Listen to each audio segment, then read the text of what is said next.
ఈ రెండింటి యొక్క సారాంశం కూడా ఒకే అంశంతో జరుగుతుంది. అది మెజారిటీ, అదే విశ్వాసం. అందుకోసమే లోక్సభలో పబ్లిక్ బిల్లులు ఓడిపోయినప్పుడు, పబ్లిక్ బిల్ అనగా ప్రభుత్వము అధికారంలో ఉన్న పార్టీ మంత్రి ప్రవేశపెట్టి దాన్ని పబ్లిక్ బిల్లు అధికార బిల్లు అంటాము.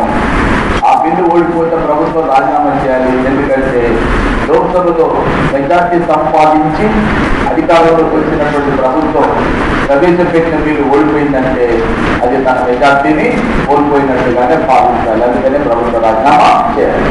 ప్రతిపక్షాలు ప్రవేశపెట్టిన ప్రైవేట్ బిల్లు, అనధికార బిల్లు నెగ్గింది అని అంటే ప్రతిపక్షంలో ఉన్నటువంటి వాడు మెజార్టీ లేకనే ప్రతిపక్షంలోకి వచ్చినారు. వాడు ప్రవేశపెట్టినటువంటి బిల్లు నెగ్గింది అని అంటే ఆటోమేటిక్ గా అధికారంలో ఉన్న పక్షానికి మెజార్టీ కోల్పోయినట్టుగానే భావించాలి. కాబట్టి రెండింటి అర్థం కూడా ఒకటే. తర్వాత సాధారణ బిల్లులు, ఆర్థిక బిల్లులు అని మనం సాధారణ బిల్లులు, ఆర్థిక బిల్లుల్ని పోల్చాలి. ఆర్థిక బిల్లులు, ద్రవ్య బిల్లులు కూడా పోవాలి. రెండు వేరు వేరు. సాధారణ బిల్లులకు, ఆర్థిక బిల్లులకు ఉంటే తేడా వేరు ఉంటుంది. ఎట్ ది సేమ్ టైం ఆర్థిక బిల్లులకు, ద్రవ్య బిల్లులకు కూడా తేడా ఉంటుంది. ఫస్ట్ మనం సాధారణ బిల్లులను, ఆర్థిక బిల్లులను పరిశీలించినప్పుడు సాధారణ బిల్లులు ఏ సభలోనైనా ప్రవేశపెట్టవచ్చు. లోక్సభలోనైనా ప్రవేశపెట్టవచ్చు, రాజ్యసభలోనైనా ప్రవేశపెట్టవచ్చు.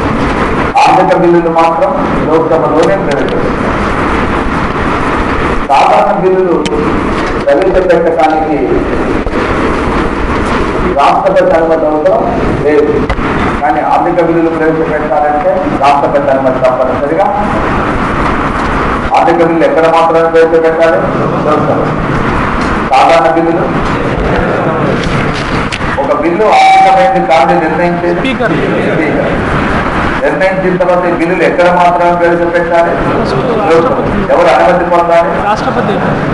అంటే ఆర్థిక బిల్లులు ప్రవేశపెట్టేటప్పుడు రాష్ట్రపతి అనుమతి తప్పనిసరిగా ఉండాలి. సాధారణ బిల్లులను ప్రవేశపెట్టేటప్పుడు రాష్ట్రపతి అనుమతి అవసరం లేదు. నెక్స్ట్, సాధారణ బిల్లుల విషయంలో ఉభయ సభల మధ్యన భిన్నాభిప్రాయం తలెత్తినప్పుడు ఏం ఏర్పాటు చేస్తారు? సంయుక్త సమావేశం. సాధారణ బిల్లుల విషయంలో ఉభయ సభల మధ్యన భిన్నాభిప్రాయం తలెత్తితే ఉభయ సభల సంయుక్త సమావేశాన్ని ఏర్పాటు చేస్తారు. ఆర్థిక బిల్లుల విషయంలో సంయుక్త సమావేశానికి అవకాశం లేదు. అదేవిధంగా సాధారణ బిల్లుల పైన భారత రాష్ట్రపతి తన వీటో అధికారాన్ని ఉపయోగించవచ్చు, తన వీటో అధికారాన్ని వినియోగించవచ్చు. సాధారణ బిల్లుని పార్లమెంట్ ఆమోదించి రాష్ట్రపతి దగ్గరికి పంపినప్పుడు దానిని తిరస్కరించేటటువంటి అధికారం రాష్ట్రపతికి ఉంటుంది. ఆర్థిక బిల్లులను వీటో చేసేటటువంటి అధికారం రాష్ట్రపతికి ఉండదు. ఈ అంశాలు సాధారణ బిల్లులకు, ఆర్థిక బిల్లులకు ఉండేటటువంటి తేడా ఏవైతే ఉన్నాయో వీటిని ఖచ్చితంగా మనం దృష్టిలో పెడతాం. సాధారణ బిల్లులు అయితే ఏ సభలో సాధారణ బిల్లు ప్రవేశపెట్టాలంటే రాష్ట్రపతి అనుమతి అవసరం. సాధారణ బిల్లుల విషయంలో ఉభయ సభల మధ్య భిన్నాభిప్రాయాలు వస్తే సంయుక్త సభ. సాధారణ బిల్లులు పార్లమెంట్ ఆమోదించిన తర్వాత కూడా ఎవరు వీడియో చేసిన రాష్ట్రపతి. ఆర్థిక బిల్లు ఏ సభలో మాత్రమే ప్రవేశపెట్టారు. దీనికి ఎవరు సర్టిఫికెట్ అవసరం? అనుమతి కాదు, ఎవరి సర్టిఫికెట్ ఏ సభలో మాత్రమే ప్రవేశపెట్టాలి? ఎవరు అనుమతి తప్పనిసరి. ఒకవేళ ఆర్థిక బిల్లు రాజ్యసభ, లోక్సభల మధ్య భిన్నాభిప్రాయాలు వస్తే సమావేశానికి అవకాశం లేదు. 14 రోజులు కాబట్టి ఎవరు ఆమోదించినట్టుగా పరిగణిస్తామో రాజ్యసభ. అలాగే పార్లమెంట్ ఆమోదించి పంపిన ఆర్థిక బిల్లులపై వీటో చేసే అధికారం భారత రాష్ట్రపతికి లేదు. ఈ 4 ఇంపార్టెంట్ అయినటువంటి అంశాలు ఏవైతే ఉన్నాయో అవి మన దృష్టిలో పెడతాం. తర్వాత ద్రవ్య బిల్లులు. మరి ద్రవ్య బిల్లులకు, ఆర్థిక బిల్లులకు కూడా తేడా ఉంటుంది. ఓకే, ద్రవ్య బిల్లులు రాజ్యాంగంలోని 110వ అధికరణం అనుసరించి ప్రవేశపెట్టేటటువంటి బిల్లులను ద్రవ్య బిల్లులు అంటారు. మీరు ఇక్కడ కొంచెం తెలుగు పదానికి సంబంధించిన అంశం గుర్తుంచుతారు. ద్రవ్యం అనగా డబ్బు. డైరెక్ట్ గా డబ్బు తో సంబంధం ఉంటుంది. డైరెక్ట్గా డబ్బుతో సంబంధం అంటే మనకు మన రాజ్యాంగంలోని 246వ అధికరణం ఇది సంఘటిత నిధుల గురించి తెలుసు.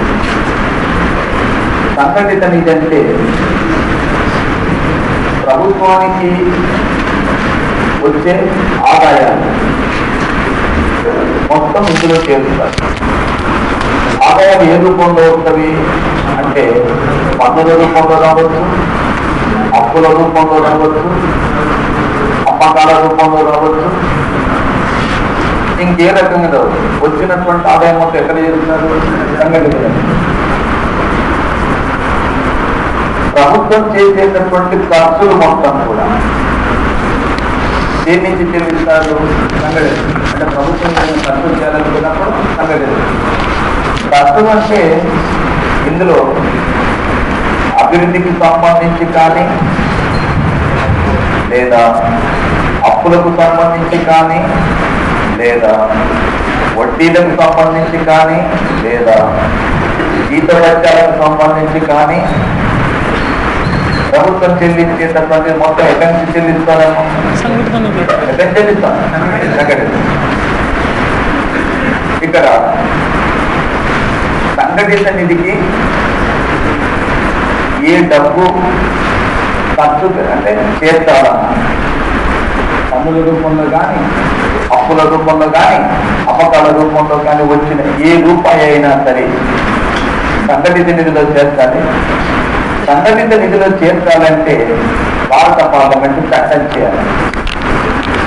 ఎందుకంటే సంఘటిత నిధి పైన పార్లమెంటుకు ఒక్కదానికి అధికారం ఉంది.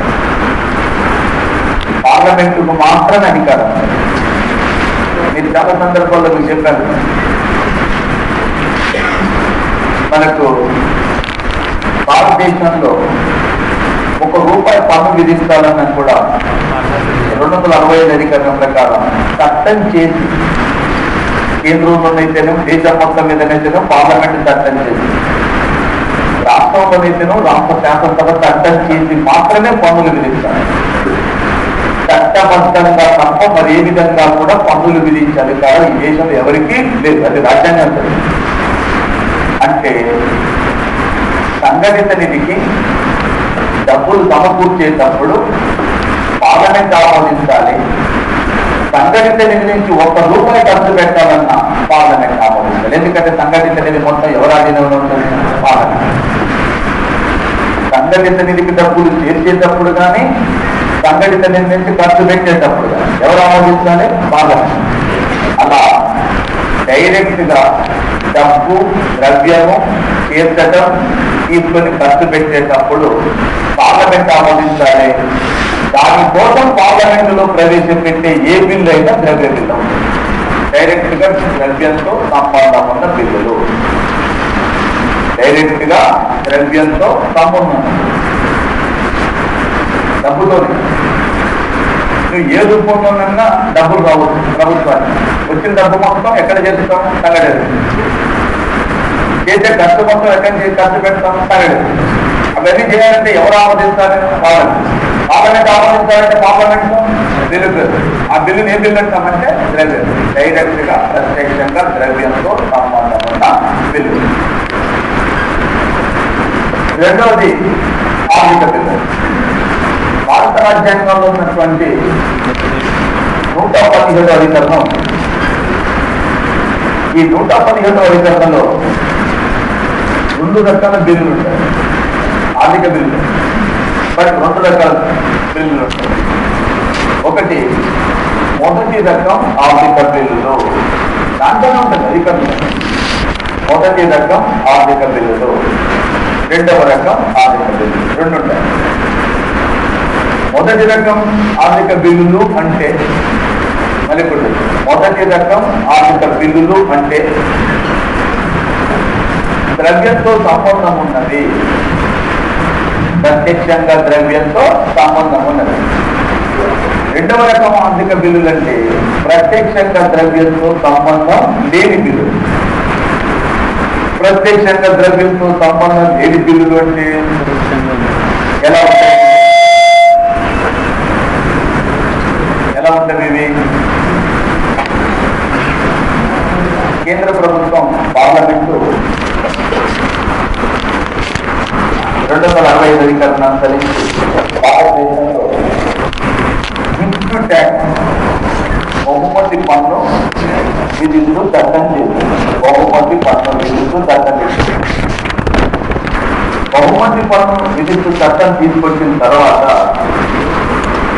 ఈ చట్టంలో ఉన్న ఒక నిబంధన గురించి జాన్ వెల్లెట్టం అనేటటువంటి ఒక కేరళ రాష్ట్రానికి చెందిన క్రైస్తవ సమాజానికి సంబంధించిన వ్యక్తి సుప్రీంకోర్టులో పిటిషన్ వేస్తున్నారు. దాని అర్థం ఏంటంటే ఆయన క్రైస్తవ మత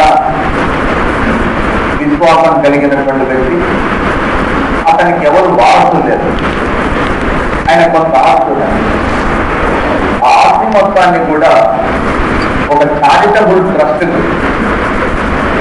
గిఫ్ట్ ఇస్తూ వీలునామా రాస్తున్నారు. గిఫ్ట్ ఇచ్చేది బహుమతి చేస్తే దీనిపైన పన్ను కట్టాలన్న, పన్ను చెల్లించాలి. పన్ను చెల్లించాలి అని అంటే దీని మీద ఆయన కోర్టుకి వెళ్ళాలి. ఇప్పుడు నేను పన్ను చెల్లించాలంటే నేను ఎవరికైతే గిఫ్ట్ ఇచ్చినానో వాళ్ళ దగ్గర నుంచి పన్నుని తీసుకోవాలి. తీసుకొని నీకు పన్ను చెల్లించి మళ్ళీ వాళ్ళకి ఇవ్వాలి. నన్ను ఏం చేయమంటారు? నేను ఆల్రెడీ గిఫ్ట్ ఇచ్చిన, ఈ గిఫ్ట్ చెల్లాలి అంటే నేను పన్ను చెల్లించి, నేను పన్ను చెల్లించాక నా దగ్గర డబ్బులు ఇప్పుడు ఏం చేయాలి? మళ్ళీ వెళ్ళి ఆ ఆస్తిని తీసుకొచ్చుకొని నీకు పన్ను కట్టి తీసుకుపోయి మళ్ళీ వాళ్ళకి. అదేనా? ఇది క్రైస్తవ మతాన మాత్రమే కాకుండా అంటే సామాన్యంతో వితరణ అంటే ఒక స్వభావ హృదయంతో మనం ఇచ్చేటటువంటి దానిపైన కూడా మీరు పన్ను చెల్లిస్తే ఇది ఏ విశ్వాసాలకు ప్రతీక అని చెప్పి కోర్టుకెళ్ళి సుప్రీంకోర్టు ఈ నిబంధన చెల్లదని చెప్పి కొట్టివేసిన తర్వాత అప్పుడు ప్రభుత్వం ఏం చేసింది? దాంతో మార్పు చేస్తూ ఈ వితరణశీలంతో అంటే ఒక రకంగా చెప్పాలంటే చారిటబుల్ ట్రస్టులు ఏవైతే ఉన్నాయో, చారిటబుల్ ట్రస్టులు అని అంటే సేవా దృక్పథంతో ఏర్పాటయ్యాయి. వాటికి అది హిందూ మతం కావచ్చు, క్రైస్తవ మతం కావచ్చు, ఏ మతమైనా కావచ్చు, సేవా దృక్పథంతో పనిచేసేటటువంటి సంస్థలకు ఎవరైనా కూడా తమ ఆస్తిపాస్తులను ఏమైనా దారాదత్తం చేస్తే వాటిపైన పన్ను చెల్లించాల్సిన అవసరం లేదు అని చెప్పి చట్టంలో సవరణ చేసినారు. ఇప్పుడు ఈ చట్టంలో సవరణ చేసినారు. నేను చెప్పాను కదా, చట్టంలో సవరణ చేసినారు. ఈ చట్టంలో సవరణ ఎవరు చేయాలి? అది పార్లమెంటే చేయాలి. పార్లమెంటే చేసేటప్పుడు వాస్తవంగా చెప్పాలంటే ఇది ప్రత్యక్షంగా డబ్బులు తీసుకోవటానికి ఉద్దేశించిందా, డబ్బులు చేర్చడానికి ఉద్దేశించిందా, పరోక్షంగా ఉద్దేశించింది? డబ్బుకు దీనికి పరోక్ష సంబంధం ఉన్న ప్రత్యక్ష సంబంధం. చాలా వివరంగా ఆలోచిస్తారేంటండి సింపుల్ విషయాన్ని. అందులో డబ్బు చేసేది ఉందా, తీసుకునేది ఉందా? ఏమీ లేదు. ఏం చేస్తున్నారు? చట్టంలో సవరణ చేస్తున్నారు, మార్పు చేస్తున్నారంటే ఏమేమి ఏది కోర్టు తీర్పిచ్చింది.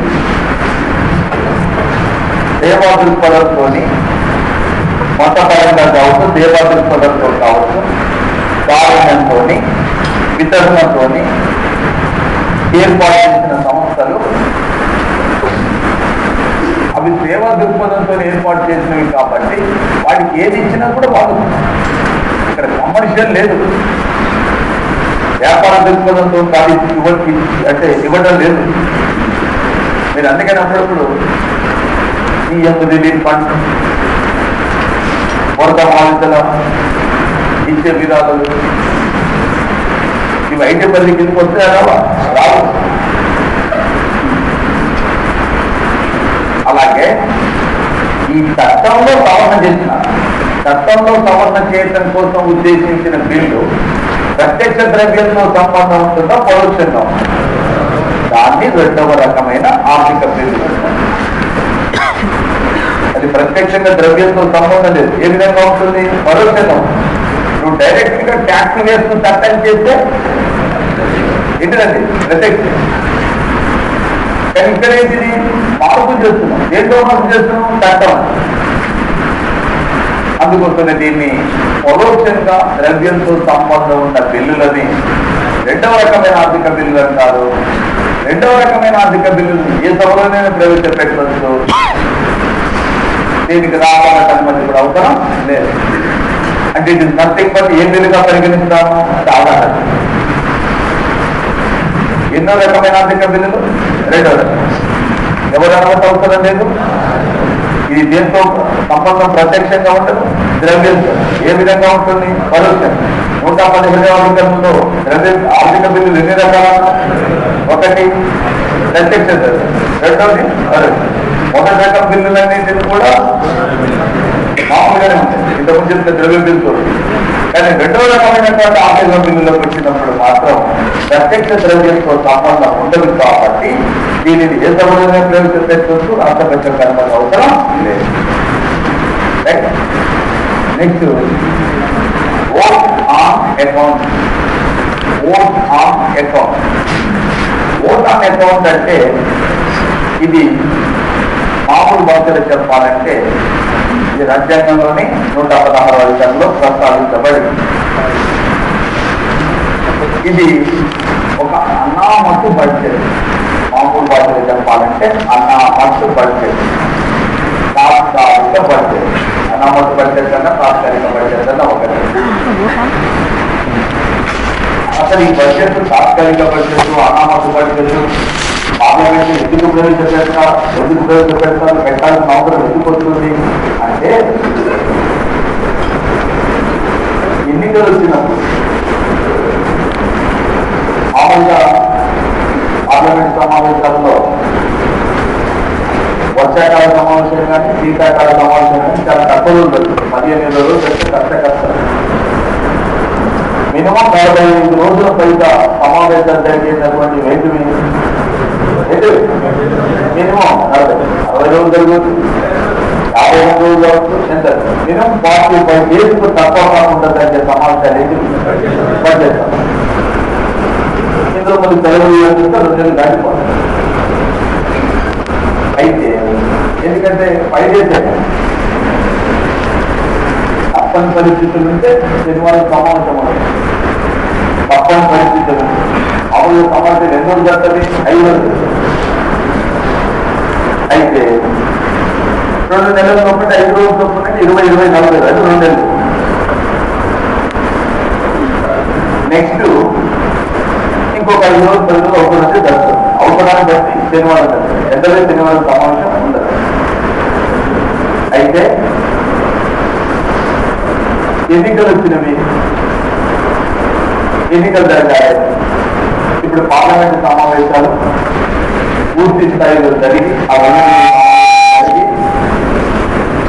బడ్జెట్ ఆమోదించేటంత టైము లేదు. పూర్తి స్థాయిలో బడ్జెట్ ఆమోదించే టైము లేదు. పూర్తి స్థాయిలో బడ్జెట్ చర్చించి ఆమోదించే టైం లేదు. ఎన్నికలు లేదు. యుద్ధం వంటి పరిస్థితులు తలెత్తాయి. యుద్ధం తలెత్తినప్పుడు అంటే యుద్ధం వచ్చినప్పుడు యుద్ధం గురించి ఆలోచిస్తాం, బడ్జెట్ గురించి కదా ఆలోచిస్తారు. అలాంటి టైంలో పార్లమెంట్ సమావేశమై బడ్జెట్ పూర్తి స్థాయిలో ఆమోదించే టైం లేదు, పరిస్థితులు లేవు. అయినా ఇక్కడ ఒక సమస్య ఏంటంటే ప్రభుత్వం డబ్బులు ఖర్చు పెట్టాలంటే పార్లమెంట్ ఆమోదించాలి. అంటే ప్రభుత్వం రోజువారీ ఖర్చులు పెట్టాలంటే కూడా పార్లమెంట్ ఆమోదించాలి. పార్లమెంట్ ఆమోదించాలంటే బడ్జెట్ ప్రవేశపెట్టాలి. బడ్జెట్ ప్రవేశపెట్టాలంటే చర్చ జరగాలి. బడ్జెట్ ప్రవేశపెట్టి చర్చించి ఆమోదించే టైం లేదు.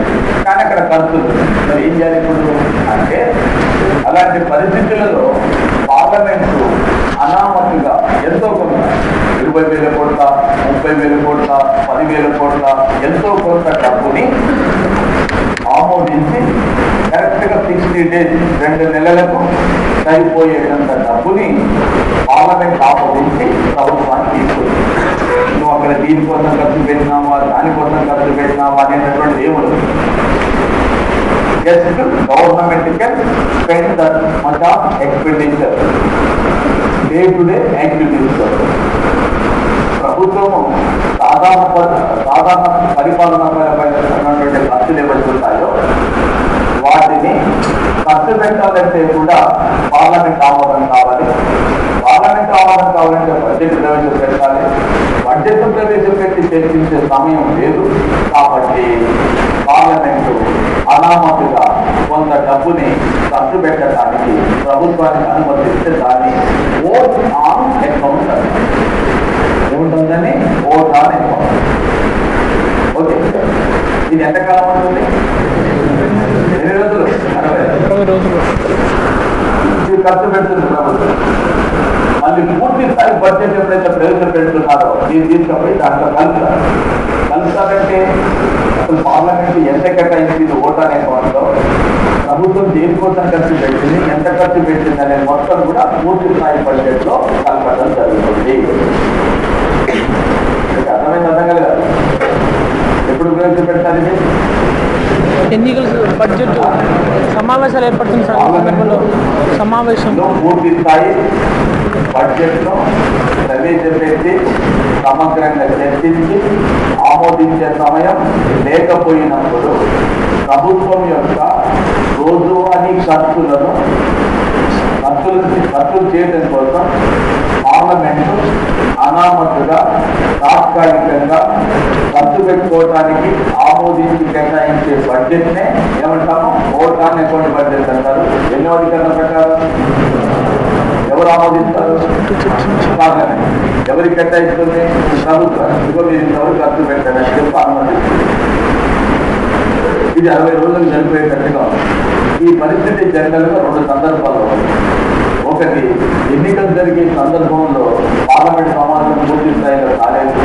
2, యుద్ధం వంటి పరిస్థితులు తలెత్తినప్పుడు కూడా పూర్తి స్థాయిలో సమావేశం కాలేదు. కాబట్టి అలాంటి ప్రత్యేక పరిస్థితుల్లో ఈ ఓట్ అనే కోసం ప్రవేశపెట్టడం జరిగింది. Right. Next, vote on credit. Vote on credit అంటే ఇది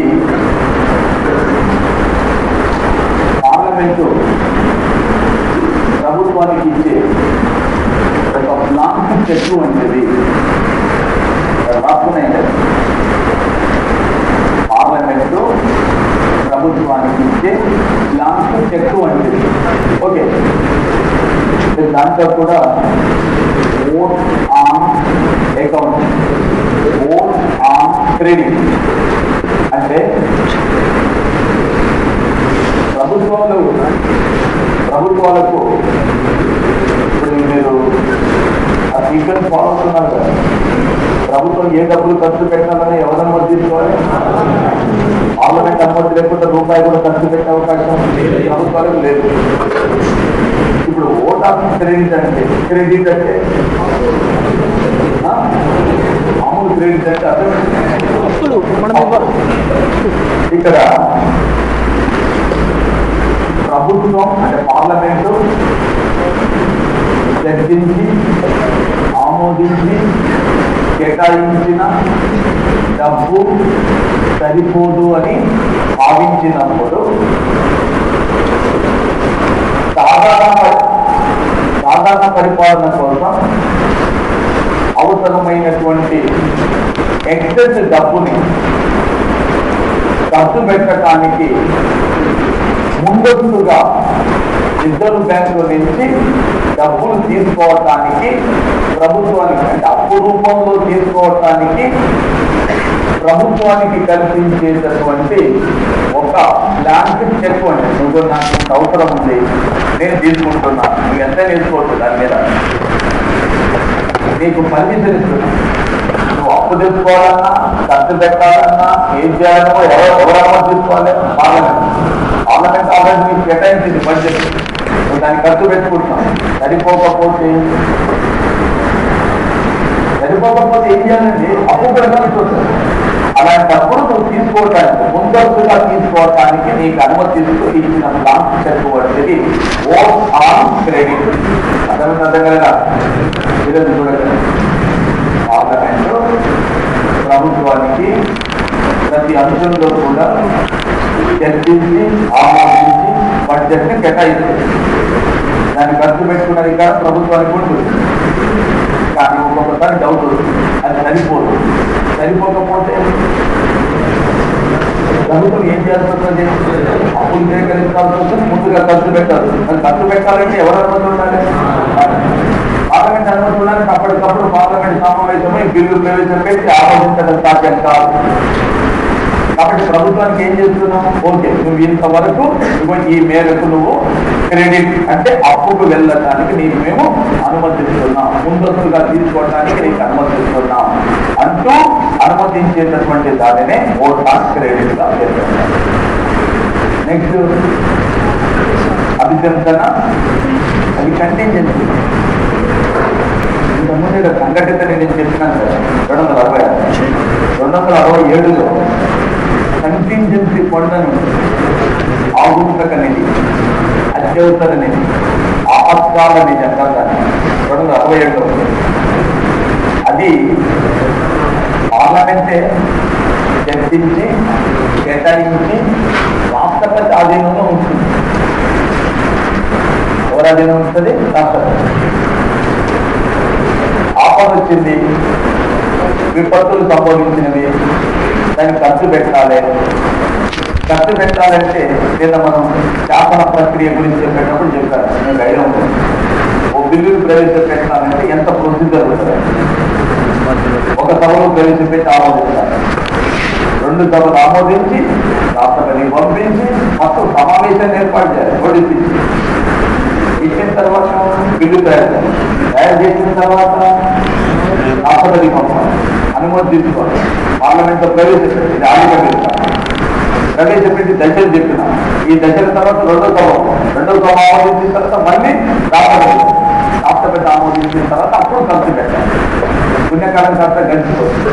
కాబట్టి మరి ఏం చేయాల్సి వస్తుందంటే, ఇలాంటి సందర్భాలు వచ్చినప్పుడు, విపత్తులు సంభవించినప్పుడు, అనుకోకుండా ఖర్చులు ఎదురైనప్పుడు, పార్లమెంట్ చర్చించి ఆమోదించే సమయం లేకపోయినప్పుడు అనామకంగా వెంటనే రాష్ట్రపతి అనుమతితోని మాత్రమే తీసుకొని డబ్బు ఖర్చు పెట్టడానికి అవకాశం కల్పించే దానిని ఏమంటాము? ఆగుంతక నిధి, కంటింజెన్సీ ఫండ్, ఆపత్కాల నిధి, అత్యవసర. అది 267 ఉంటుంది. ఇది అది కాదు. నెక్స్ట్ అభిశంసన తీర్మానం. ఇక్కడ మనకు అభిశంసన తీర్మానాలు ప్రవేశపెట్టేటప్పుడు అభిశంసన తీర్మానం 2 రకాలు ఉంటాయి. ఒకటేమో కేంద్ర ప్రభుత్వంపై ప్రవేశపెట్టే అభిశంసన తీర్మానం, రెండోదేమో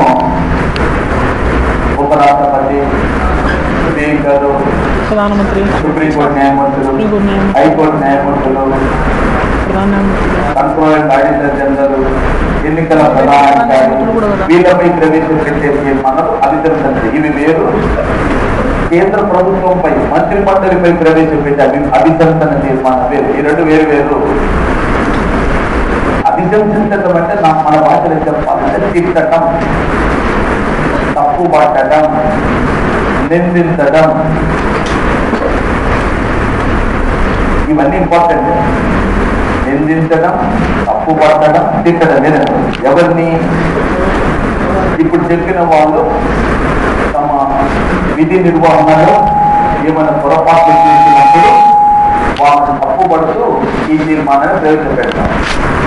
అయితే ఈ తీర్మానాన్ని ప్రవేశపెట్టేటప్పుడు ఇప్పుడు నేను చెప్పిన వాళ్ళందరిపైన ఈ తీర్మానం ప్రవేశపెడితే, ఈ తీర్మానం ఎక్కితే వాళ్ళంతా రాజీనామా చేయాలి. కానీ అభిశంసన తీర్మానం కేంద్ర మంత్రి మండలి విషయంలో అది కాదు. కేంద్ర మంత్రి మండలిపై ప్రవేశపెట్టే అభిశంసన తీర్మానం వేరు. కేంద్ర మంత్రి మండలిపై ప్రవేశపెట్టే అభిశంసన తీర్మానం గెలిచినా కూడా ప్రభుత్వం రాజీనామా చేయాల్సిన అవసరం లేదు. ముఖ్యమంత్రిపై ప్రవేశపెడితే అది చెప్తారు. అదే అవిశ్వాస తీర్మానం ఎప్పుడు ఏ సభలో ఏ తీర్మానం నెగ్గితే ఏది నెగ్గితే రాజీనామా చేయాల్సిన అవసరం లేదు. అభిశంసన తీర్మానం నెగ్గితే కేంద్ర మంత్రి మండలి రాజీనామా చేయాల్సిన అవసరం లేదు. అవిశ్వాస తీర్మానం నెగ్గితే రాజీనామా చేయాలి. ఈ రెండింటికి మధ్యన కూడా చాలా తేడాలు. అభిశంసన తీర్మానం ఖచ్చితంగా కారణం చూపి ప్రవేశపెట్టాలి. ఈ కారణం చేత మేము ప్రవేశపెడుతున్నామని చెప్పాలి. నెంబర్ 1 కారణం చూపి ప్రవేశపెట్టాలి. నెంబర్ 2 అభిశంసన తీర్మానాన్ని ఒక మంత్రిపై ప్రవేశపెట్టవచ్చు, మొత్తం మంత్రి మండలిపై కూడా ప్రవేశపెట్టవచ్చును. దీనిని అభిశంసన. 3 అభిశంసన తీర్మానం నెగ్గితే ప్రభుత్వం రాజీనామా చేయాలని గ్యారెంటీ ఏమీ లేదు, చేయకపోవచ్చు. 4 ఒక అభిశంసన తీర్మానానికి మరొక అభిశంసన తీర్మానానికి మధ్యన కాల వ్యవధి అవసరం లేదు. ఈరోజు ఈ మంత్రిపై ప్రవేశపెట్టవచ్చు, రేపు ఇంకొక మంత్రిపై ప్రవేశపెట్టవచ్చు. ఈరోజు ఒక మంత్రిపై ప్రవేశపెట్టవచ్చు, రేపు మొత్తం ప్రభుత్వంపై ప్రవేశపెట్టవచ్చు. ఈరోజు ఒక కారణంపై ప్రవేశపెట్టేది, రేపు ఇంకో కారణం. ఏదైనా ఏ తీర్మానం విషయంలో అభిశంసన తీర్మానం. మళ్ళీ కూడా అభిశంసన తీర్మానం ప్రభుత్వం పైన ప్రవేశపెట్టేటప్పుడు ఇవి వర్తిస్తాయి. అదే మీకు ఉపరాష్ట్రపతి, సుప్రీంకోర్టు న్యాయమూర్తులు, హైకోర్టు న్యాయమూర్తులు, కంట్రోల్ అండ్ డైరెక్టర్ జనరల్, ఎన్నికలు వీళ్ళపై ప్రవేశపెట్టి నెగ్గితే వాళ్ళు ఖచ్చితంగా రాజీనామా చేయాలి. ప్రభుత్వం అయితే రాజీనామా చేయాల్సిన అవసరం లేదు. ప్రభుత్వం రాజీనామా చేయడానికి ఉద్దేశించే తీర్మానం అవిశ్వాస తీర్మానం. దాన్ని ఏ తీర్మానం అంటాము? అవిశ్వాసం. ఎవరికైనా ఐడియా ఉందా అవిశ్వాస తీర్మానం గురించి ఎక్కడ ప్రస్తావించబడినది? భారత రాజ్యాంగంలో విశ్వాస తీర్మానాన్ని గురించి ప్రస్తావించున్నాం. విశ్వాస తీర్మానం అంటున్నాం. విశ్వాసం రాజ్యాంగంలో విశ్వాస తీర్మానం 75(3) ఉంటుంది. 75 అధికరణం 3వ క్లాసులో ఉంటుంది విశ్వాసం అనేది. అవిశ్వాసం గురించి ఎక్కడ ప్రస్తావించినారు? పార్లమెంటరీ సాంప్రదాయం అక్కడ ఉందా? అవిశ్వాస తీర్మానం గురించి ఎక్కడ రాయబడి ఉందా? ఎక్కడ లేదా? ఎవరైనా చెప్పొచ్చు. 3 రోజులు టైం ఉంటుంది కదా. రాజ్యం గురించి చెప్పమంటే మళ్ళీ దాని గురించి ఎవరు మాట్లాడతారు? ఒకరిద్దరు బండి దగ్గర రాజ్యం గురించి ఏం చెప్తారని అనుకుంటున్నారు. దీని గురించి చెప్పండి చూద్దాం. ప్రజా ప్రాతినిధ్య చట్టంలో అవిశ్వాస తీర్మానం ఉంటుందా? ఉందా? ఎక్కడ కూడా లేదు. రాజాన్ని రాజా ఇప్పటికి మనం అడగనే ఉంటాం. లేదంటే అయిపోయి ఉన్నది, ఖచ్చితంగా ఉంది. తెలుసుకుంటున్నాను. ఉందా లేదని మీకే తెలుస్తుంది. లేదంటున్నాను, లేదంటున్నాను, నేను ఉంది అన్నా. నేను చెప్పండి లేదు అని ఏంటి చెప్పొచ్చు. ఉన్నది. అవిశ్వాస తీర్మానాన్ని ప్రవేశపెట్టాలంటే కారణం చూపాల్సిన అవసరం లేదు. ఇది రివర్స్ ఉంటుంది. అభిశంసన తీర్మానానికి ఏమో కారణం చూపాలి, అవిశ్వాస తీర్మానానికి కారణం చూపాల్సిన అవసరం లేదు. నెంబర్ 1. నెంబర్ 2 అవిశ్వాస తీర్మానాన్ని లోక్సభలో ప్రవేశపెట్టాలంటే మినిమం 50 మంది సభ్యులు సంతకాలు చేయాలి. అవిశ్వాస తీర్మానం ప్రవేశపెట్టాలంటే మినిమం 55 మంది ఎంపీలు సంతకాలు చేయాలి లోక్సభలో. కారణం చూపాల్సిన అవసరం లేదు. ఒక మంత్రిపై అవిశ్వాస తీర్మానం ప్రవేశపెట్టరాదు. కేవలం ప్రభుత్వంపై మాత్రమే ప్రవేశపెట్టాలి. ఏ తీర్మానాన్ని? ఎంతమంది సభ్యులు సంతకాలు చేయాలి? ఎక్కడ మాత్రమే ప్రవేశపెట్టాలి? ఎవరిపై ప్రవేశపెట్టాలి? మంత్రి మండలి. ఒక తీర్మానానికి మరొక తీర్మానానికి 6 నెలల గ్యాప్ ఉన్నాయి. ఒక తీర్మానాన్ని ప్రవేశపెట్టాము, అది ఓడిపోయింది, మళ్ళీ తీర్మానాన్ని ప్రవేశపెట్టాలంటే 6 నెలల గ్యాప్ ఉంది. ఈ తీర్మానం నెగ్గితే ప్రభుత్వం రాజీనామా చేయాలి, ఖచ్చితంగా చేయాలి. ఈ తీర్మానం నెగ్గింది అంటే కారణం చూపాల్సిన అవసరం లేదు. లోక్సభలోనే ప్రవేశపెట్టాలి. ఎంతమంది సభ్యులు సంతకాలు చేయాలి? 50. ఈ తీర్మానం నెగ్గితే ప్రభుత్వం రాజీనామా చేయాలి. ఒక తీర్మానానికి మరొక తీర్మానానికి మధ్య 6 నెలల టైం. మొట్టమొదటి భారతదేశంలో కేంద్రంలో ఏ ప్రభుత్వంపై ఎప్పుడు అవిశ్వాస తీర్మానం ప్రవేశపెట్టినారు?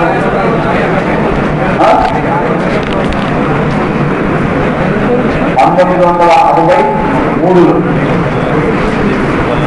జేపీ కృపలాని ఎవరిపై ప్రభుత్వంపై ప్రవేశపెట్టడం జరిగింది.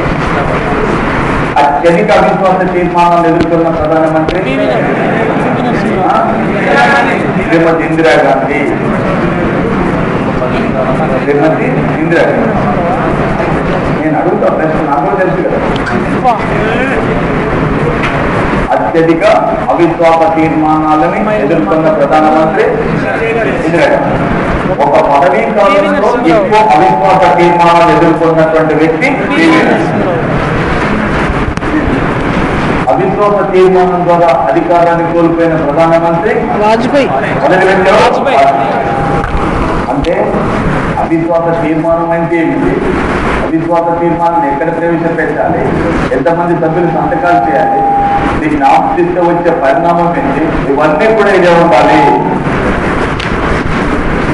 మొదట ఎప్పుడు ప్రవేశపెట్టినారు, ఎవరిపై ప్రవేశపెట్టినారు, ఎంతలు కూడా ఇంపార్టెంట్. రైట్. నెక్స్ట్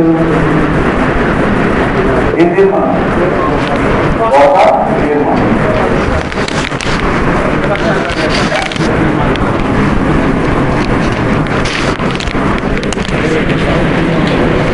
పాయింట్ రాస్తాను, పాయింట్ రాస్తున్నారు. రూమ్కి రాసి ఓపులేదు, రూమ్కి రాసి ఓపులేదు.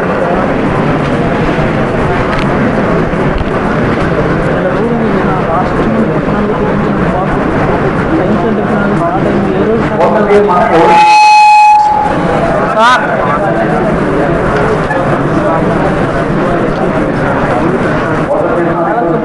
ఒకటి ఫోరం సభ్యులు సార్ 1/10 మంది సభ్యులు కన్నా తక్కువ ఉంటే విధానపరమైన ఒక శాఖకు కేటాయించినటువంటి మొత్తాన్ని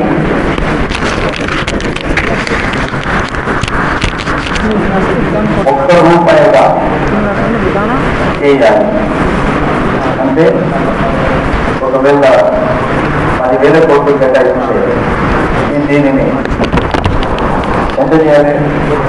మొత్తం మిగతా మొత్తం 9,990 అంటే 99,999 రూపాయలు మొత్తం స్టార్ట్ చేసి దాన్ని ఎంత చేయాలి? ₹1. దీన్ని విధానపరమైన కోట మొత్తం కట్ చేసేసి ₹1 చేయాలి. విధానపరమైన కోట, పొదుపు కోట. కొంత మొత్తాన్ని తగ్గించాలని ప్రవేశపెట్టారు. 10,000 కోట్లలో 5,000 కోట్లు తగ్గించాలని ప్రవేశపెట్టారు.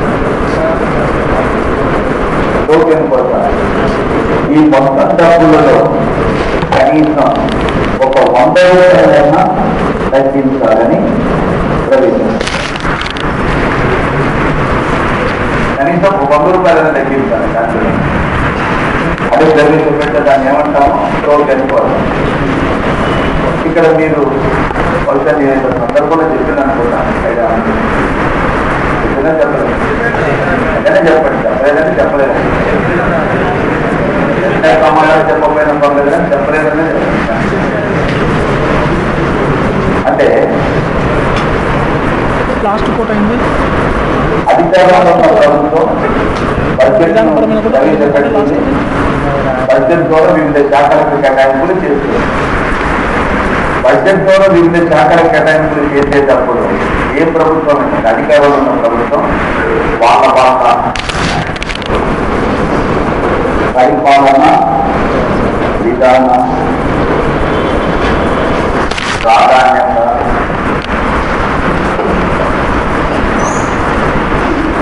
వీటిని అనుసరించి కేటాయిస్తారు. పరిపాలన విధానము ప్రాధాన్యత అంటే దీనికి ఎక్కువ ప్రాధాన్యత ఇవ్వాలనేది ఆ ప్రభుత్వ విధానాన్ని బట్టి కేటాయిస్తారు. ఈ కేటాయించిన కేటాయింపులని బాలేవు, మీరు కేటాయింపులు బాగాలేవు, వీటిని తగ్గించండి, మీ విధానం తప్పు, మీ ప్రాధాన్యత తప్పు, మీ విధానం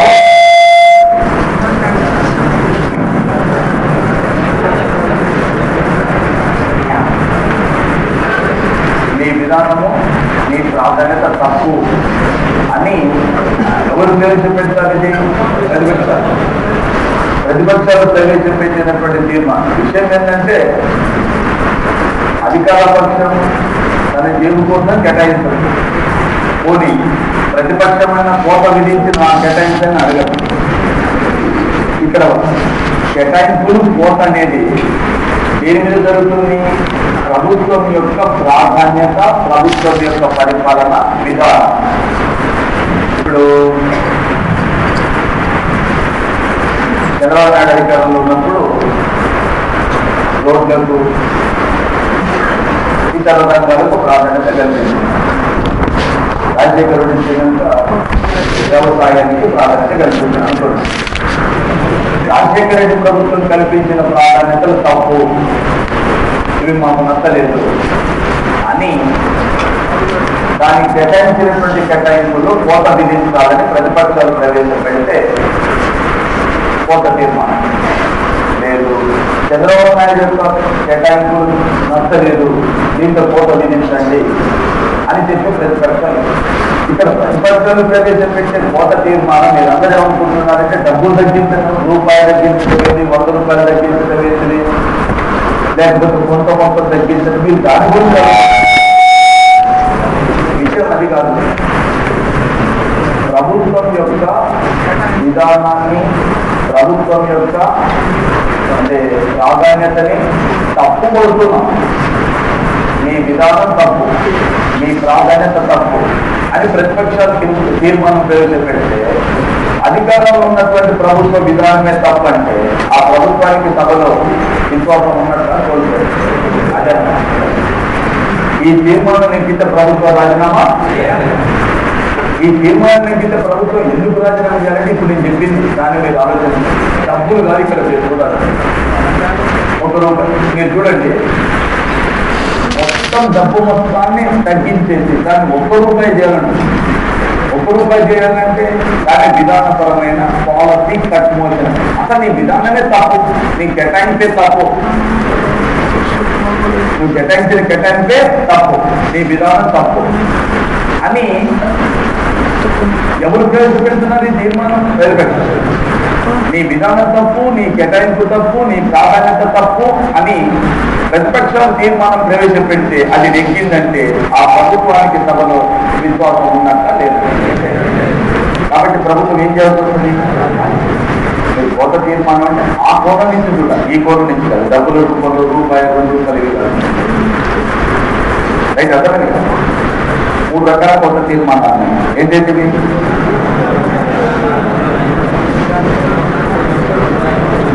ఇవి కూడా ఇంపార్టెంటే. అవి కూడా ఇంపార్టెంట్ అంటే విధానపరమైన కోట తీర్మానం అనగా అనుసరించేటప్పుడు ఈ 3 అంశాలు ఉంటాయి. ఏ 3 అంశాలు? మొత్తం డబ్బుని 100 రూపాయలుగా చేశారు, మొత్తంలో కొంత మొత్తం తగ్గించటం, కనీసం 100 రూపాయలుగా తగ్గింపు, ఇవి ఉంటాయి ఆన్సర్స్. విధానపరమైన కోటనిచ్చి ఇలాంటివి లేదు, టోకెన్ కోట ఇస్తారు. టోకెన్ కోట ఇచ్చినప్పుడు ఇక్కడ ఇవ్వనిస్తారు. అంటే ఓత తీర్మానం యొక్క రకం పైన ప్రశ్న ఉంటుంది. ఓత తీర్మానం నెగ్గితే అప్పుడు సమస్య. ఓత తీర్మానం నెగ్గితే అంటే ప్రభుత్వం తన ప్రాధాన్యతను సవరించుకోవాలి, ప్రభుత్వం తన కేటాయింపులను మార్చుకోవాలి. అదంటున్నా, ప్రభుత్వం తన కేటాయింపులను సవరించాలి, మార్చాలి, ప్రతిపక్షాలు చేసిన సూచనలను పాటించాలి, ప్రభుత్వం రాజీనామా చేయాలి. ఏం చేస్తుంది అంటే వాడు మనకు దీని యొక్క సారాంశం తెలిస్తే సరిపోతుంది. తెలిసిన సారాంశాన్ని అడిగిన ప్రశ్నకు అనుగుణంగా అన్వయించుకోగలగాలి. అది ఇంపార్టెంట్. నేను నేర్చుకోవాల్సింది కూడా అదే. ఏ సబ్జెక్టులోనైనా తెలిసినటువంటి పరిజ్ఞానాన్ని అన్వయింపజేస్తున్నాడు. మీకు ఇట్లా అడిగేది ఉండదు. ఇక్కడ మనం చాలా సింపుల్గా చెప్తున్నాం. కోత తీర్మానం అంటే ఇది 3 రకాల కోత తీర్మానాలు ఉంటాయి. డబ్బు మొత్తాన్ని తీసేసి ₹1 చేస్తే విధానం తర్వాత కొంత మొత్తాన్ని తగ్గిస్తే పొదుపు కోత, కనీసం ₹100 తగ్గించాలంటే టోకెన్ కోత, ఈ తీర్మానం తగ్గితే ప్రభుత్వాలు. ఇవి మనం చెప్తున్నాం. ఏం తప్పుపడుతున్నారు ఇక్కడ? విధానాన్ని కేటాయింపుని ప్రాధాన్యతను తప్పుపడుతుంది. విధానాన్ని ప్రాధాన్యతను తప్పుపట్టడం అంటే ఆ ప్రభుత్వానికి ప్రజల విశ్వాసం కోల్పోయినట్టుగా భావించాలి. నెక్స్ట్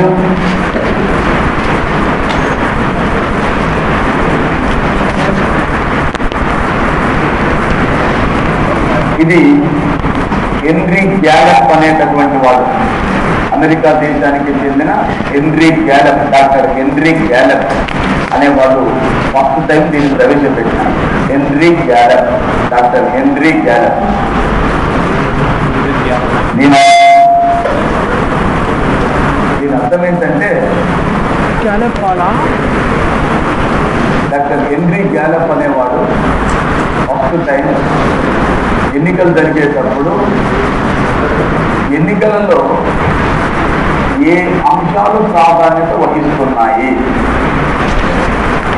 ధరల, అవినీత, నిరుద్యోగమా, ప్రభుత్వ పని విధానమా, వ్యక్తి, పాఠ్య, సిద్ధాంతమా, ఏ అంశాలు ఎన్నికల్లో ప్రాధాన్యత వస్తున్నాయి, వీటిని ఆధారం చేసుకొని ప్రజల మనోభావాలని సర్వే రూపంలో, ఎన్నికల సర్వే రూపంలో తెలుసుకొని ఎన్నికల ఫలితాలని ముందుగానే అంచనా కట్టడాన్నే గ్యాలప్. ఎన్నికలు జరగడానికంటే ముందు జరగబోయే ఎన్నికల్లో ఏ అంశాలు కీలక పాత్ర పోషిస్తున్నాయో, సెంటిమెంట్ ఉందా, ఏ ప్రభావం ఏదైనా కావచ్చు, ఇందులో ఏ అంశాలు కీలక పాత్ర పోషిస్తున్నాయో, ప్రజలు ఎంతమంది ఏ అంశానికి ప్రాధాన్యత ఇస్తున్నారు, వారి మనోభావాలు ఎలా ఉన్నది అని ఎన్నికల కంటే ముందే ప్రశ్నల రూపంలో ప్రజల యొక్క అభిప్రాయాన్ని తెలుసుకొని ఎన్నికల ఫలితాలను ముందుగా అంచనా కట్టడాన్ని పోల్ సర్వే లేక గ్యాలప్ పోల్. గ్యాలప్ పోల్ అనే పేరు ఎందుకు వచ్చిందంటే మొట్టమొదటి దీన్ని శాస్త్రీయంగా డెవలప్ చేసిన వ్యక్తి డాక్టర్ హెన్రీ గ్యాలప్, అమెరికా దేశానికి సంబంధించినటువంటి వాడు దీన్ని డెవలప్ చేసింది కాబట్టి ఆ పేరు. అదే కదా ఏంటంటే ఇక్కడ గ్యాలప్ పోల్ అంటే ఎన్నికల సర్వే. ఎవరు దీన్ని శాస్త్రీయంగా డెవలప్ చేయకున్నాడు? Doctor Henry Gallup. ఏ దేశస్తుడు? అమెరికా. మరి ఎగ్జిట్ పోల్ అంటే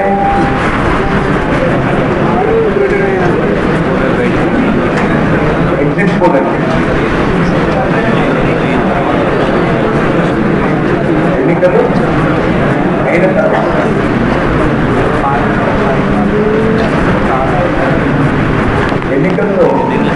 ఎన్నికలు జరిగేటప్పుడు ఎన్నికల్లో ఓటు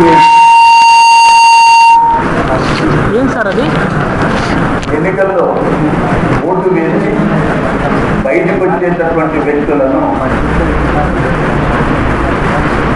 ఇంటర్వ్యూ చేస్తూ వారి మనోభావాలను తెలుసుకొని తద్వారా ఎన్నికల ఫలితాలను ముందుగా అంచనా కట్టడాన్ని ఏమంటారు? Exit poll. ఈ రెండింటికి ఉన్న తేడా ఏంటి? ఎన్నికల కంటే ముందు ఎన్నికలు జరిగాయి. ఇక్కడ ఏ ఫలితాలు వాస్తవానికి దగ్గరగా ఉన్నాయి? ఎందుకని ఓటు వేసిన తర్వాత ఒక వ్యక్తి చెప్పే అభిప్రాయం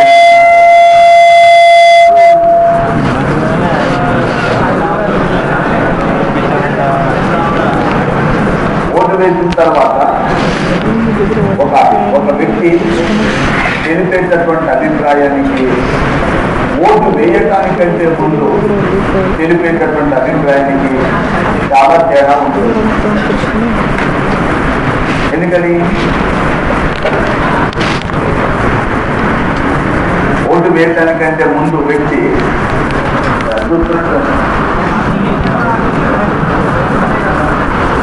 ఓటు వేయటానికంటే ముందు ఒక వ్యక్తి చెప్పేటటువంటి అభిప్రాయానికి ఓటు వేసిన తర్వాత చెప్పిన అభిప్రాయానికి తేడా ఉంటుందా? ఉంటుంది. ఓటు వేయడానికంటే ముందు వ్యక్తి ఓపెన్ కాడు, సరిగా చెప్పడు. ఓటు వేసిన తర్వాత ఫ్రీ అవుతాడు, చెప్పేస్తాడు. అవసరమైతే ఎవరికి ఓటేసేది కూడా చెప్పడానికి వెనకాడు. ఎప్పుడు వేయడానికంటే ముందు నేను ఇప్పుడు వీడి పక్కన ఏం చెప్తాడు, ఇవన్నీ చాలా ఉంటాయి. చాలా అంశాలు ఉంటాయి. ఓటు వేసిన తర్వాత కొంత తనకు సంబంధించినటువంటి విషయాలు చెప్పేటప్పుడు వాస్తవానికి దగ్గరగా ఉంది. అందుకోసమే మీరు ప్రీ పోల్ సర్వే కంటే ఎగ్జిట్ పోల్ ఫలితాలు చాలా దగ్గరగా ఉంటాయి. ఓకే. నెక్స్ట్ స్నాప్ పోల్ అంటే స్నాప్ అంటే కరెక్టే. స్నాప్ అంటే ఏంటిది? ఫోటో కరెక్టే. నేను చెప్పేది తప్పేం కాకుంటున్నా, కాకుంటే మనకు దీనికి వర్తింప చేసుకుంటే ఏం జరుగుతుంది అనేది చెప్తాను. స్నాప్ అంటే ఒక గంట సేపు తీస్తాడు ఫోటో, వెంటనే తీస్తాడు. అదే ఇక్కడ విషయం ఏంటంటే నిర్ణీత కాలానికంటే ముందే సభను రద్దు చేసి ప్రజల యొక్క తీర్పును కోరుతూ జరిపే ముందస్తు ఎన్నికలనే స్నాప్ పోల్. నిర్ణీత కాల వ్యవధి కంటే ముందే సభను రద్దు చేసి ప్రజా తీర్పును కోరుతూ ముందస్తుగా జరిపేటటువంటి ఎన్నికలను స్నాప్ పోల్. Very simple. ఏంటంటే అలిపిరిలో చంద్రబాబు నాయుడుపై దాడి జరిగింది తిరుపతిలో. ఆయన వచ్చే రావడం చేసిందని డైరెక్ట్ గా రాజభవన్కి వెళ్ళిపోయి శాసనసభని రద్దు చేపించి ముందస్తు ఎన్నికలకు వెళ్ళాం. దాని ముందస్తు ఎన్నికలకు మధ్యంతర ఎన్నికలకు తేడా ఉంటుంది. ముందస్తు ఎన్నికలంటేనేమో కొన్ని నెలల ముందు జరుపుతారు. మధ్యంతర ఎన్నికలంటేనేమో కనీసం ఒక సంవత్సరానికంటే ఎక్కువ ఉన్నగానే రద్దు చేస్తారు. దాన్ని మధ్యంతర ఎన్నికలు. కొన్ని నెలల ముందు జరిగిన దాన్ని ముందస్తు ఎన్నికలు. ఈ రెండింటికి తేడా ఉంటుంది. ముందస్తు ఎన్నికలంటేనేమో కొన్ని నెలల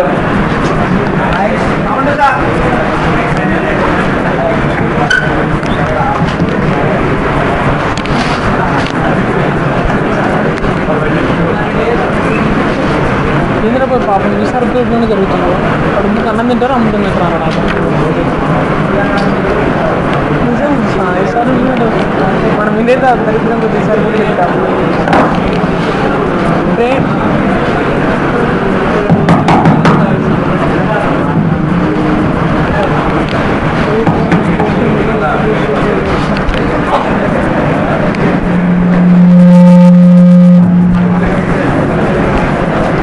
ముందస్తు ఎన్నికలంటే కొన్ని నెలల ముందు, మధ్యంతర ఎన్నికలంటే ఒక సంవత్సరానికంటే ఎక్కువ టైం ముందు మిగిలి ఉండగానే మధ్యలోనే సభను అంటే రద్దు చేసి ఎన్నికలు నిర్వహించినట్లయితే వాటిని మధ్యంతర ఎన్నికలుగా పేర్కొంటాం. అయితే ఇక్కడ ఏం చేస్తున్నారంటే నిర్ణీత వ్యవధికి సభా పదవీ కాలం ముగియటానికంటే కొన్ని రోజుల ముందు, నెలల ముందు కావచ్చు, అకస్మాత్తుగా సభను రద్దు చేసి ఎన్నికలకు వెళ్తున్నారు. అంటే సభ పదవీ కాలం అంటే మిగిలి ఉండగానే ముగియకుండానే అకస్మాత్తుగా సభను రద్దు చేసి ప్రజా తీర్పును కోరుతున్నారు. దాన్ని ఏ ఎన్నికలు అంటున్నాం మనం? ఏమంటున్నాం? స్నాప్. ముందస్తు ఎన్నికలు. సింపుల్ గా చెప్పాలంటే ముందస్తు ఎన్నికలు. మరి సెపాలజీ అంటే పైన చెప్పినవన్నిటిని అధ్యయనం చేసేటటువంటి శాస్త్రాన్ని సెపాలజీ. పైన చెప్పినవంటే గ్యాలప్ పోల్ కానీ, ఎగ్జిట్ పోల్ కానీ, స్నాప్ పోల్ కానీ, వాటి ఫలితాలు కానీ, ఓటర్ల మనోభావాలు కానీ, వీటన్నింటిని కూడా అధ్యయనం చేసేటటువంటి శాస్త్రాన్ని, ఎన్నికల అధ్యయన శాస్త్రాన్ని ఏమంటాము? సెపాలజీ. Next unattached. అన్అటాచ్డ్ అంటే మనకు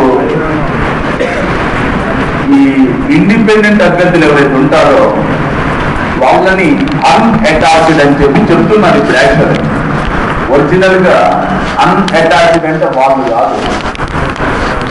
అన్అటాచ్డ్ అంటే మీరు ఏదైనా ఒక రాజకీయ పార్టీ తన పార్టీకి సంబంధించిన ఎమ్మెల్యేలు కానీ ఎంపీలు కానీ పార్టీ నుంచి బహిష్కరించినప్పుడు, ఎప్పుడైనా ఎమ్మెల్యేలు కానీ ఎంపీని కానీ పార్టీ నుంచి బహిష్కరించినప్పుడు అతడు ఏ పార్టీకి చెందని వ్యక్తిగా కూర్చోబెడతాడు స్పీకర్.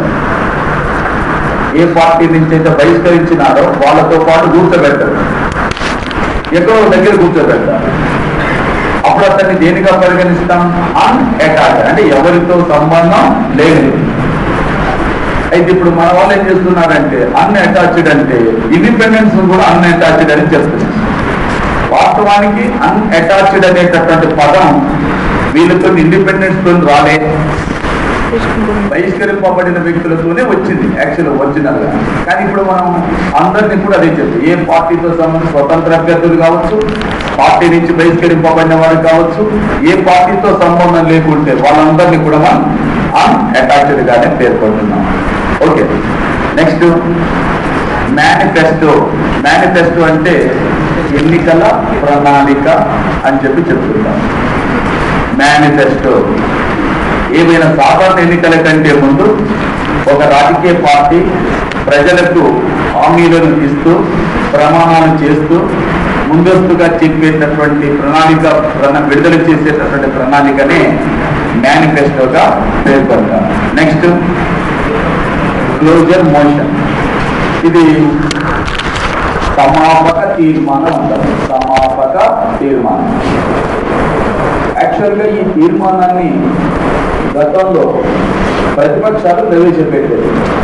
ప్రతిపక్షాలు ఇప్పుడు ప్రవేశపెట్టేది అంటే సభలో పాలక పక్షానికి సంబంధించిన సభ్యులు కాస్త తక్కువగా ఉన్నప్పుడు చూసి ఏదైనా అంశంపై చర్చ జరిగేటప్పుడు చూస్తే ట్రెజరీ బెంచెస్ పాలకపక్ష సభ్యులు చాలా తక్కువ ఉన్నారు. అప్పుడు ప్రతిపక్షాలు ఏం చేసేవంటే మేము ఈ చర్చని ఇంతతో ఆపేస్తున్నాము, ఈ బిల్లు పైన ఓటింగ్ పెట్టండి అనేవాళ్ళు. అదైనా కూడా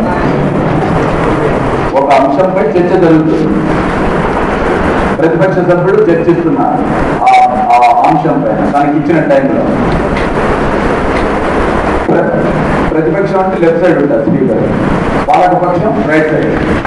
అటువైపు ఒకసారి చూస్తే పాలకపక్ష సభ్యులు చాలా తక్కువ ఉన్నారు.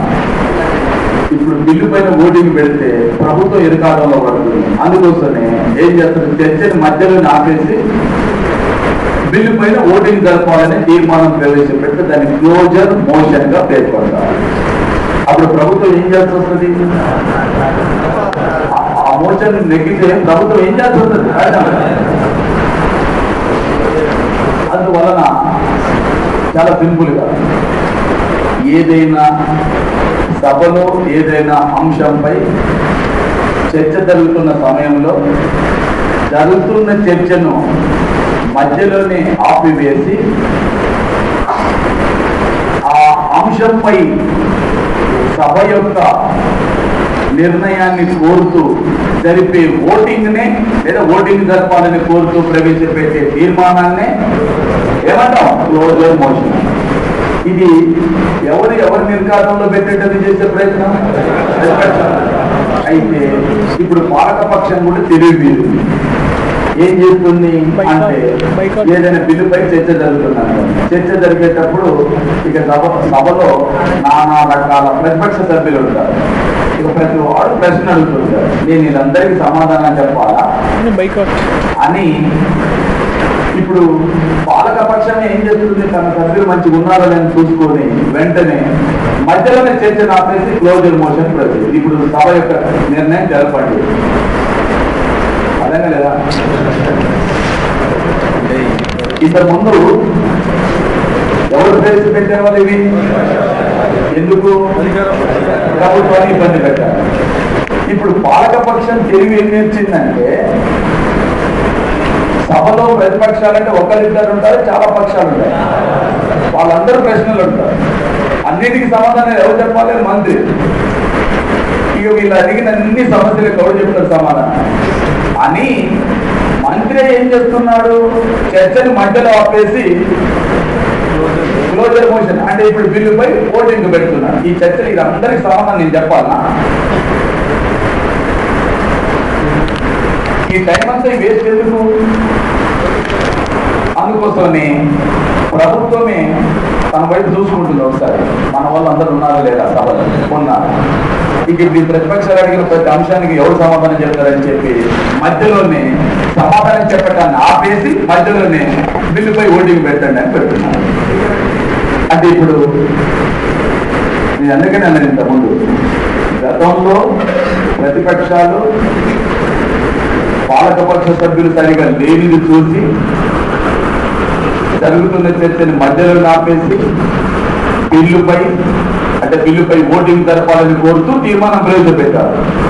ఇప్పుడు పాలకపక్షం ఏం చేసిందంటే, వీళ్ళందరూ అడుగుతున్న ప్రతి ప్రశ్నకు సమాధానం చెప్పేంత ఓపిక లేదు, అంత టైం లేదు.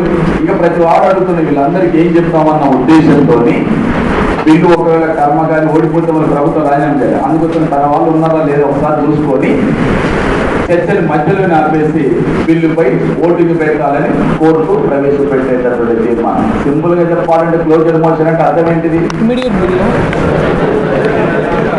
ఏదైనా బిల్లుపై కానీ ఏదైనా అంశంపై చర్చ జరుగుతున్న సమయంలో చర్చను మధ్యలోనే ఆపివేసి ఓటింగ్ పెట్టాలని ప్రవేశపెట్టే తీర్మానమే ఏ తీర్మానం అంటారు? Closure motion. Next lobbying. Lobbying అంటే ఇది మన దగ్గర ఉన్నది, మనకంటే అమెరికాలో ఎక్కువ. అసలు పదం అక్కడి నుంచి వచ్చింది. అమెరికాలో పరిపాలన కోసం శాసనాలు చేసేటప్పుడు అమెరికన్ శాసనశాఖ సమావేశాలు జరుగుతున్న టైంలో, మొత్తం సమావేశాలు సీరియస్గా జరుగుతున్న టైంలో మధ్యలో మీకు టీ బ్రేక్ ఇచ్చినట్టే వాళ్ళకు కూడా ఇస్తారు బ్రేక్. ఆ బ్రేక్ ఇచ్చినప్పుడు వీళ్ళంతా ఆ పార్లమెంటు లాబీలలో నిలబడి మాట్లాడుకుంటుంటారు, టీ తాగుతూ మాట్లాడుతుంటారు. ఆ టైంలో ఏ బిల్లు పైనైతే చర్చిస్తున్నారో ఆ బిల్లుని తమకు అనుకూలంగా, తమ ప్రయోజనాలకు అనుకూలంగా మలుచుకోవటం కోసం ఈ లాబీలకు వచ్చి కొంతమంది సభ్యులను కలిసి ఇలమో తులమో పొలమో ఇస్తామని చెప్పో బతిలాడుకోను తమకు అనుకూలంగా వ్యవహరించాలని తీసుకొచ్చేటటువంటి ప్రభావాన్ని లాబియింగ్ అంటారు. ఇందులో ఏదైనా జరగవచ్చు. ఇప్పుడు అమెరికా ఇప్పటి వరకు కూడా పాకిస్తాన్కి అనుకూలంగా వ్యవహరించింది. దీనికి గల ప్రధాన కారణం ఏంటంటే, పాకిస్తాన్ అమెరికాలో 7 లాబీలను మెయింటైన్ చేస్తుంది. వాళ్ళందరి పని ఏమిటంటే, అమెరికన్ కాంగ్రెస్ లో ఏదైనా ఒక అంశంపై చర్చ జరిగేటప్పుడు అమెరికా విదేశాంగ విధానంపై చర్చ జరుగుతుంది. భారత్ పట్ల, పాకిస్తాన్ పట్ల ఎలా వ్యవహరించాలో అనే అంశంపై చర్చ జరుగుతుంది. దానిపైన అమెరికన్ కాంగ్రెస్ ఒక తీర్మానం చేయబోతుంది, ఒక శాసనం చేయబోతుంది. ఆ టైంలో ఏ రోజైతే చర్చ జరుగుతుందో ఆ రోజులో ఈ సమావేశం జరిపేటప్పుడు మధ్యలో చెప్పాను, టీ బ్రేక్, లంచ్ బ్రేక్ ఏదో వస్తుందని చెప్పినాను.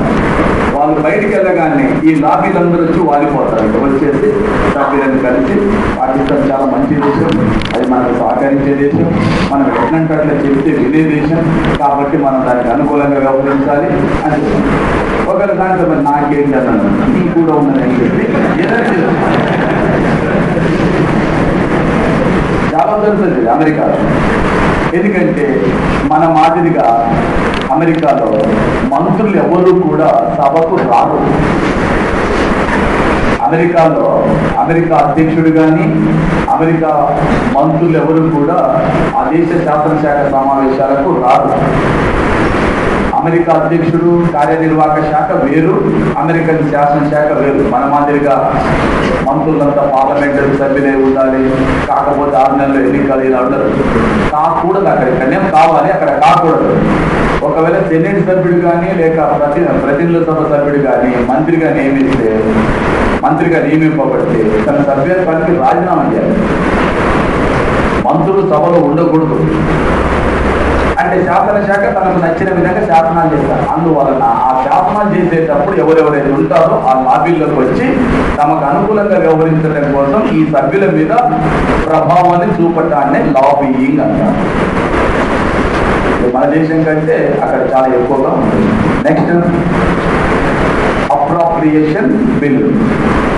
ఈ అప్రాప్రియేషన్ బిల్ అంటే దాంట్లోనే ఉంది, కొంచెం ఆలోచన చేస్తే అంటే తగిన విధంగా ఉంది.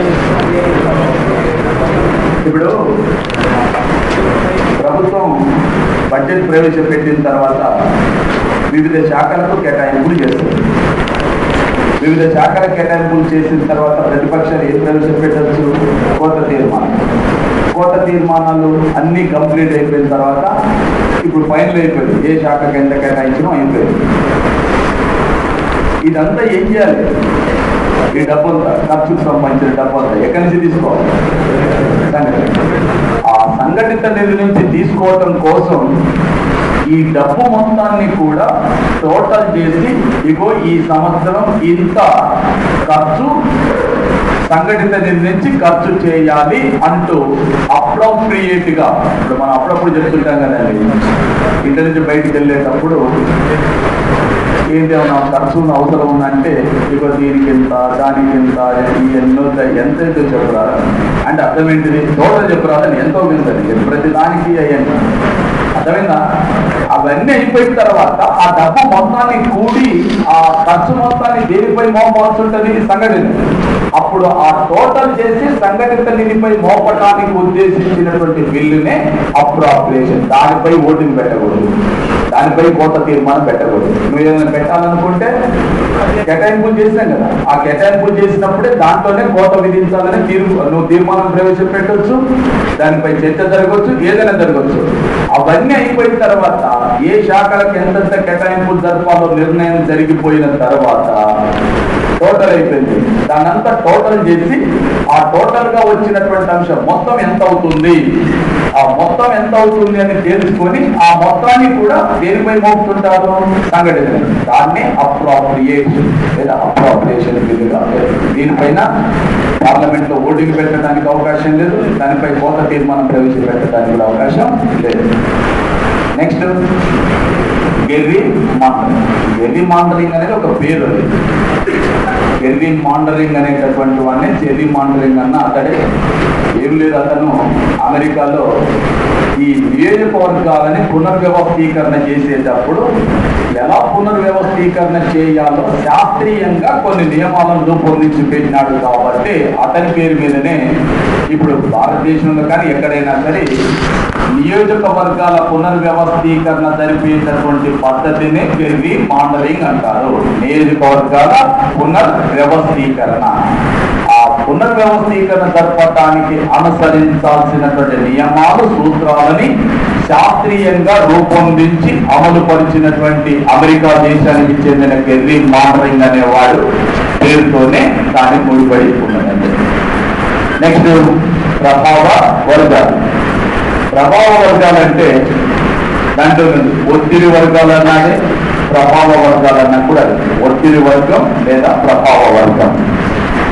ఒత్తిడి వర్గం, ప్రభావ వర్గం అంటే ప్రభుత్వానికి సంబంధించిన ఏవైనా విధానాల పైన, ప్రభుత్వం పైన ఒత్తిడి తీసుకొచ్చి ప్రభుత్వం యొక్క విధానాలని తమ ప్రయోజనాలకు అనుగుణంగా మలుచుకోవటానికి ప్రయత్నం చేసేటటువంటి వర్గాలని ప్రభావ వర్గాలు లేక ఒత్తిడి వర్గాలు అంటారు. వీళ్ళు రాజకీయ పార్టీలు కావు, వీళ్ళు ఎన్నికల్లో పోటీ చేయరు, రాజకీయాలతో ప్రత్యక్షంగా సంబంధం ఉండదు. వీళ్ళ పనుల్లో ఏమిటంటే వీళ్ళు ఒక వర్గంగా ఏర్పడి ప్రభుత్వం పైన ఒత్తిడి చేసి ప్రభుత్వం చేపట్టే పాలసీ విధానము తమకు అనుకూలంగా ఉండేటట్టుగా ఒత్తిడి తీసుకొస్తారు, ప్రభావం చూపుతుంటారు. దీన్ని ప్రభావ వర్గాలు అంటారు. ఉదాహరణకి ఎన్జిఓలు ఉన్నారు, దీన్ని ఒక ఇంపార్టెంట్ అయిన ప్రభావ వర్గంగా చెప్తారు. ప్రభుత్వ ఉద్యోగులకు సంబంధించిన ఎన్జిఓలు ప్రభావ వర్గాలకు ఒక మంచి ఉదాహరణ. విద్యార్థి సంఘాలు, ఉపాధ్యాయ సంఘాలు, కార్మిక సంఘాలు, సిక్కి, ఈ ఛాంబర్ ఆఫ్ కామర్స్ ఉన్నది కదా, వీళ్ళు ప్రభావ వర్గాలు. వీళ్ళు ప్రభుత్వ పాలసీస్ని ప్రభావితం చేసి ఒక విధానాన్ని తమకు అనుకూలంగా ఉండేటట్టుగా చేస్తారు. వీళ్ళ ప్రాధాన్యత వీళ్ళు రాజకీయ పార్టీలు కాదు, ఎన్నికల్లో పోటీ చేయరు, కానీ ప్రభుత్వంపై ఒత్తిడి, వీళ్ళ ప్రభావం చాలా ఉంటుంది. ఎన్టీ రామారావు 1983లో అధికారంలోకి వచ్చిన తర్వాత మన రాష్ట్రంలో ఎన్జిఓలు 53 రోజులు సమ్మె చేసినారు. 53 రోజులు సమ్మె చేసినా కూడా ఎన్టీ రామారావు 53 రోజులు జీతం కట్ చేసిన తప్ప లొంగలేదు. ఓ సందర్భంలో సెక్రటరియట్ నుంచి సమ్మె చేస్తుంటారు ఎన్జిఓలు, సెక్రటరియట్ నుంచి ఎన్టీ రామారావు బయటకు వస్తుంటారు, వీరికి గేటు కట్టంగా పడుకుంటారు. ఎన్టీ రామారావు వచ్చి రోడ్డు మీదనే వీళ్ళు ఆయన కూడా పడుకున్నారు, పడుకుని ఆయన నిద్రపోయింది. తర్వాత సారం చేస్తే లేచి ఏంటి ఎంత ఉంటారు వాళ్ళు వెళ్ళిపోయారు. అయితే ఈయన ఏమనుకున్నాడు, ప్రభుత్వ ఉద్యోగులు వాళ్ళు ప్రాజెక్ట్ ఇది పందికోకుండా ఇష్టం వచ్చినట్టు దిగేవారు ఆయన. జనానికి కూడా ప్రభుత్వ ఉద్యోగుల మీద కొంత కోపం బాగానే ఉంటుంది, ఎందుకంటే ఏదో పని చేయకపోతే సంగతి అని వాళ్ళు తెలుసుంటారు. నేను కూడా గుర్తుంటారు, అప్పుడప్పుడు ఆగ్రహానికి గురి కావద్దు, ప్రజల ఆగ్రహం వస్తే కొంచెం కష్టం. అయితే ఈయన ఏమనుకున్నాడు, ఏముందిలే ఇది పెద్ద సమస్య అనుకున్నాడు. కానీ 1989 ఎన్నికల్లో ఎన్టీ రామారావు ఓడిపోయినాక అర్థమైంది ఎన్టీ రామారావు ప్రభుత్వ ఉద్యోగులు అంటే వీళ్ళు మన రాష్ట్రంలో 10 లక్షల మంది ఉన్నారు. ఈ 10 లక్షల మంది అంటే వీళ్ళకు అంటే భార్య, పిల్లలు, తల్లిదండ్రులు ఉండరు, కలిస్తే ఒక 20-25 లక్షల ఓట్లు ఉంటాయి. వీళ్ళు తలుచుకుంటే ప్రభుత్వానికి ఇటు అటు మార్చగల శక్తి లేదు. మరి వీళ్ళు ఊరుకోరు, వీళ్ళంతా మధ్యతరగతి, మాక్సిమం మధ్యతరగతి వర్గాలకు సంబంధించిన వాళ్ళు ఉంటారు. మధ్యతరగతి వర్గాలు నోరున్న వర్గాలు. ఇప్పుడు వాళ్ళు ఏం చేస్తారు, ఊరుకోరు కదా, ఇంటికి పనికి వచ్చిన అటు పక్క ఇల్లు, ఇంటి పక్క అది వదిన ఇది ఊరుకోరు కదా, పక్క వాళ్ళతో చెప్పి. అందుకనే మీరు జ్ఞాపకంలో లేదా 2004లో ఎన్నికల్లో ఓడిపోయినప్పటి నుంచి చంద్రబాబు నాయుడు ఇప్పటిదాకా కూడా చెప్తూనే ఉన్నాడు, నేను పొరపాటు చేసిన, అనవసరంగా ఉద్యోగుల జోలి చేసిన, ఇప్పటి నుంచి నేను అధికారంలోకి వస్తే మీ జోలికి రా. ఎందుకంటే ఏ రాష్ట్రంలోనైనా సరే అధికారాన్ని తారుమారు చేయడంలో ఉండేటటువంటి 4-5% చాలా అన్నమాట. ఏంటంటే అటు అధికారం మారటానికి. నేను ఏమంటున్నానంటే వీళ్ళు ప్రభావ వర్గం అని ఎందుకు అంటున్నాను అంటే వాళ్ళు మాత్రమే కాదు, వాళ్ళ చుట్టుపక్కల ఉన్న వాళ్ళని కూడా ప్రభావితం చేస్తారు. పైగా చదువుకొని ఉండటం, మధ్యతరగతి సొసైటీలో ఒక హోదా కలిగి ఉండటం, ప్రభుత్వంలో పనిచేస్తూ ఉండటం, ఏదైనా పని ఉంటుందేమో ఉద్దేశంతో పనిచేస్తూ జరుగుతుందేమో, ఏమన్నా హెల్ప్ చేస్తారన్న ఉద్దేశంతో చాలా మంది వస్తుంటారు. వాళ్ళందరినీ కూడా ఇప్పుడు 10 మంది చెప్పినప్పుడు దాంట్లో ఒక్కరికి అవును సార్ చెప్పింది కరెక్టే, వాళ్ళకి ఏదో బాధలు ఉంటాయి కదా, అది దృష్టిలో పెట్టి వీళ్ళు సార్ చెప్పింది కరెక్టే కదా అనుకుంటే చాలదా? అందుకోసమే వీళ్ళు ప్రత్యక్షంగా ఎన్నికల్లో పోటీ చేస్తారు. కానీ వీళ్ళు రాజకీయాలని ఓట్లని ఓటర్లని అందరినీ ప్రభావితం చేస్తుంటారు. దేనికోసం? తమ ప్రయోజనాల కోసమే, ఈ జనాల కోసం ఏం కాదు. కానీ ఒత్తిడి చేస్తుంటారు ప్రభుత్వం పైన తమకు అనుకూలంగా. దాన్నే ఒత్తిడి వర్గం, ప్రభావ వర్గాలు అంటారు. అంటే ఏవైనా తమ ప్రయోజనాలను సాధించుకోవటం కోసం ప్రయత్నం చేసేటటువంటి ప్రత్యేక వర్గాలనే ప్రభావ వర్గాలు. దీనిపైన అధ్యయనం ప్రపంచవ్యాప్తంగా జరిగింది, జరుగుతుంది కూడా. వీళ్ళు చాలా కీలక పాత్ర పోషిస్తారు. రైట్, ఒక 10 నిమిషాలు ప్రయత్నిస్తారు.